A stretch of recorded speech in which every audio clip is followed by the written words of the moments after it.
We have all made mistakes, but the problem is when it comes to investing, it can cost us thousands of dollars, whether it is something that results in a tax bill, a stock you didn't buy, a stock you did buy that did not work out.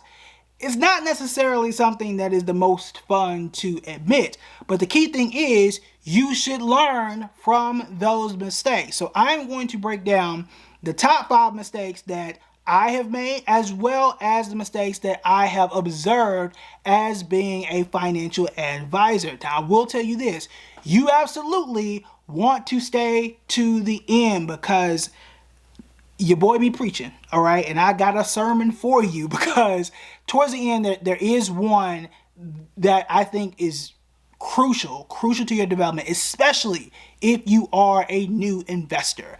Let's go ahead and break it down. This is going to be valuable because the most valuable lesson you can learn from is the mistakes that other people have made because they have gone through it, they have paid the cost, so you don't have to. At least hopefully you haven't had to make these mistakes. So some of these I've made, many of these I have seen other people make many times before. So I'm going to start with the top one and just run through these lists and just share my own personal experience from just the top mistakes again I've personally made and that I've seen others make as well. For those that don't know, a little background, perhaps you're a new subscriber. Not only do I do this and explain investing, I was a financial advisor. I managed over $140 billion when I was an advisor in New York City. So I have seen a whole lot of things. And I've been doing this for 15 years once we hit September of 2025. So again, I have seen a whole lot of things, both good, bad, and everything in between. So there is no mistake that you should be embarrassed about. The key thing is learn from those mistakes. And most importantly, again, learn from the mistakes of others. All right, there may be a bonus in here as well. All right, so the first one is falling for either false data or weak data and information. This is something I fell for this one. Okay, so there are studies out there and things that we just sometimes just really cling to and believe in, and we will invest on that information. Turns out that information isn't always true. So for me, when I first got into investing, this was something called the dogs of the Dow. And the way that this works is it was one of the simplest and easiest investing strategies out there. What it said was, I'm recalling this from memory, and I'll put like a definition or something, and we've talked about this before, is you sort out the Dow Jones and you take the best ones with the best dividend yield. So who's paying the best dividends with the lowest price, and you sort them and you invest in those 10 stocks. Easiest investing strategy in the world. Well, second easiest. Buying index funds, the absolute easiest, and it's effective. But dogs of Dow says you sort them, you buy the best ones with dividend yield, and then you have the small dogs, which is supposed to be even better. You do that, and you buy the smallest ones in terms of price. And you buy those. And history says that you can beat the stock market, and you invest in 5 stocks or 10 stocks, and you can be very, very rich. Now, I believed in that strategy. This was my first 2 years of investing. I was like, oh, great. This is not so great website. Looked like it was built in 1997, but it said it was reliable. It felt like it was reliable. I invested in it. Some of those stocks made money. Some of those didn't. Invested in some more. Some of those stocks made money. Some of those didn't. And then, I just got older, right? I read more about it. I was like, this seems a little too easy to be true. Then I kept reading, and it turns out the data was a little bit sketchy. And the dollars of the Dow just didn't actually work in the way that most people thought it did. And then I started losing money left and right. Companies like AT&T started falling apart year after year. Stocks like Verizon stopped doing well, and it just failed, right? And then there were some companies that actually dropped out of the Dow because they were doing so badly. So dollars of the Dow, I'm not saying that it was a terrible investing strategy. I'm not saying it'll never work again. It was one of those things where you think the data set is great, and it may have been good at one point in time, but as the market moves, as the world moves, that strategy just stopped working. And it was something I just truly believed in, and it just didn't work anymore. So just believing in a data set that just isn't really what you think it is. We also see people fall for this when they just believe in a chart, and they'll say, oh, it's making a certain shape. And it's just not there, bro. It's not. It's just a shape. just because it does something on a chart doesn't truly mean that it's going to do something next. It may have worked the last 5 times, doesn't mean it's going to do something the 6th time. You could chart anything. You can chart a coin flip. It does not mean that the next time you flip it is going to be heads, and that means you're going to be wealthy, right? People try to make patterns when they are not there, and that is a true cognitive bias. So don't be overconfident in certain studies. Don't be overconfident in how you perceive your investing skill. And it's something I have to remind myself from time to time as well. All right.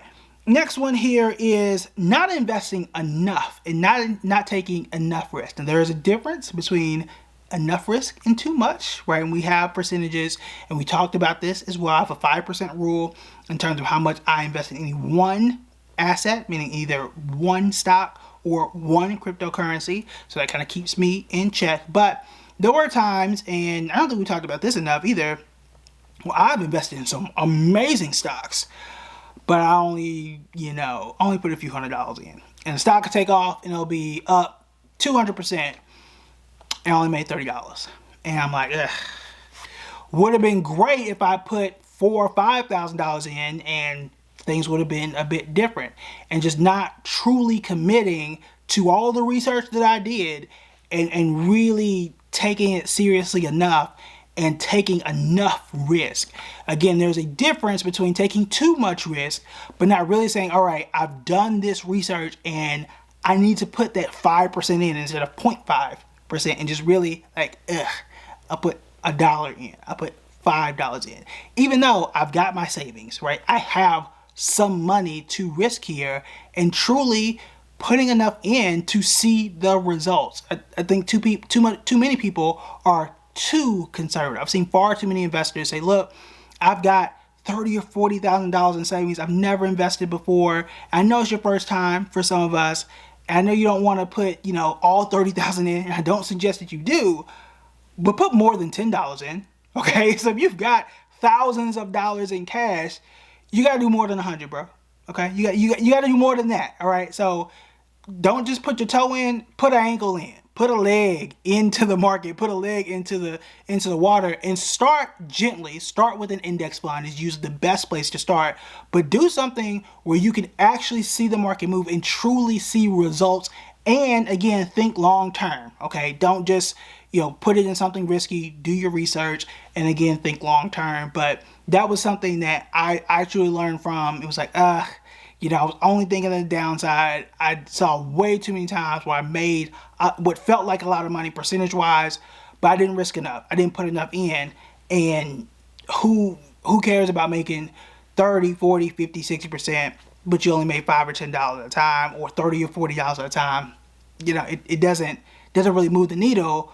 But when you're investing $50 or $60 or $70,000 or $6,000 or $7,000, and you only make 4%, it doesn't really do the same thing, even though you're making more money. You could do way, way more if you're taking the right amount of risk, putting the right type of investment. All right, what I've seen other people do, taking early withdrawals from retirement account. This one is the one that can cost you thousands of dollars. If you can avoid it, please avoid it. Do not, if you can avoid this, do not withdraw early from any retirement account. If you can avoid it, okay?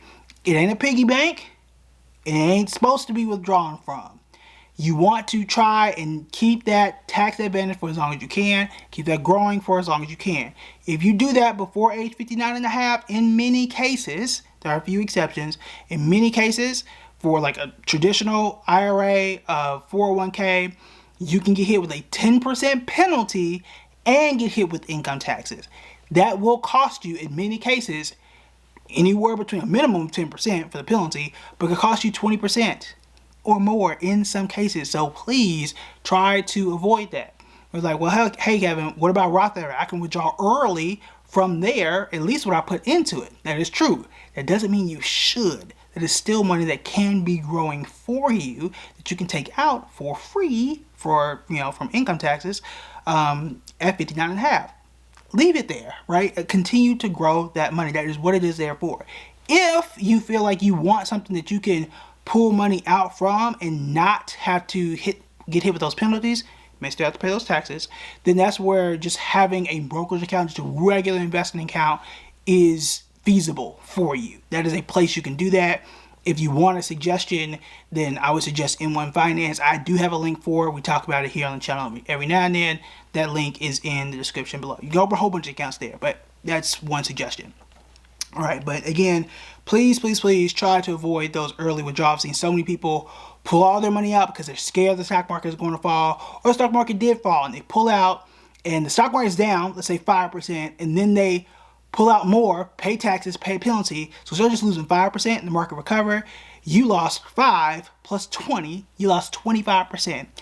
And because you took the money out, you ain't getting it back. Or everybody else left it alone and the market recovered, that's a permanent 25% loss. And you spent it on God knows what, right? Or you stuffed it under a mattress, losing money to inflation. That right there could be hundreds of thousands of dollars that you would have lost, that you did lose over time, whereas others left it invested and would have continued to grow over time. Not the best move. So it's something you really should avoid unless it's an absolute emergency and you have no other choice.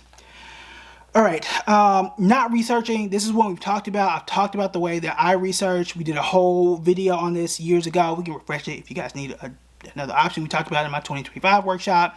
But you absolutely do need to research and understand what it is you are putting your money into. That's the easiest way to lose money, by putting your hard-earned money into something you don't understand, you don't know how it's performed, and you don't know what it does. Please protect yourself. I see far too many people investing in meme coins that don't know how it works. You don't know what the app does. You don't know where the money is going. And you turn around and say, hey, why am I losing money in the middle of the night?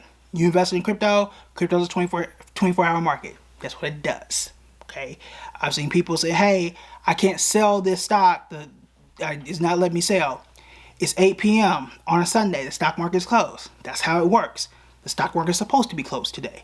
That's how it works, right? Now, if you're new, I get it. But again, understand and research. If you don't know these basics, you need to hit the subscribe button, because we talk about all of these basics. So please hit the subscribe button if you don't know those things, but you absolutely do need to know those basics, and go back and watch that video on how to research so you can know at least the bare minimum before you start to put your money in things, because that is going to be the difference between you making and losing money, or at least understanding whether it makes sense to hold on to something that is up or down, or whether it's time to sell or time to get out of something. It's extremely important. One of the most important things as an investor to know. Then this one has cost me several times, is being impatient or bored. Oof. Okay.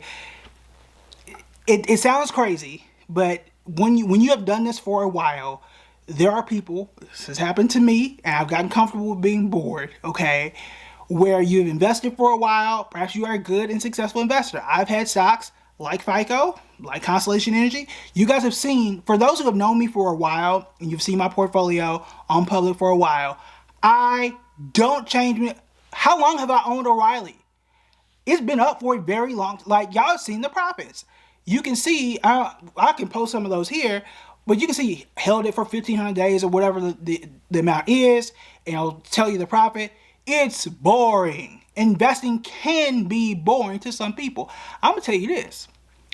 When I look at my account and I see that it is bigger this year than what it was a year ago, 2 years ago, 3 years ago, 4 years ago, 5 years ago, 10 years ago, that ain't boring to me, okay? But being impatient and trying to leapfrog and jump through that process and trying to make a 10-year process a 2-day process will burn you almost every time. Almost every time. That's not something that you want to do. It can hurt you. So take your time, go through the process, and get to a point where investing is boring, right? Learn the stuff, get to a point where it is repetitive and it becomes boring, and it should be routine. Where you're like, hey, I know what to do. I'm gonna press these buttons.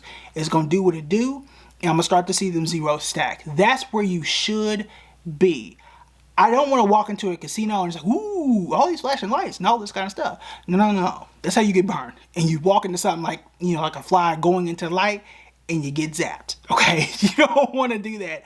That is absolutely how you get hurt. It's fun at first, right? And it should be exciting when you hit those milestones at first 1,000, at first 100, at first 100,000, 200,000, right? You do want to celebrate those milestones, and that is fun. But like the everyday, relax. And that's how it absolutely should be. But when you start to just it should be more exciting, I should look for the next thrill, it should not be that way. And that is how you stay from being afraid and jumping to the next thing and not following the process that you should absolutely follow. So those are the things you do want to keep. If you want to know other habits that you may want to incorporate as an investment, perhaps other investments that you do want to consider as well, check out this video next.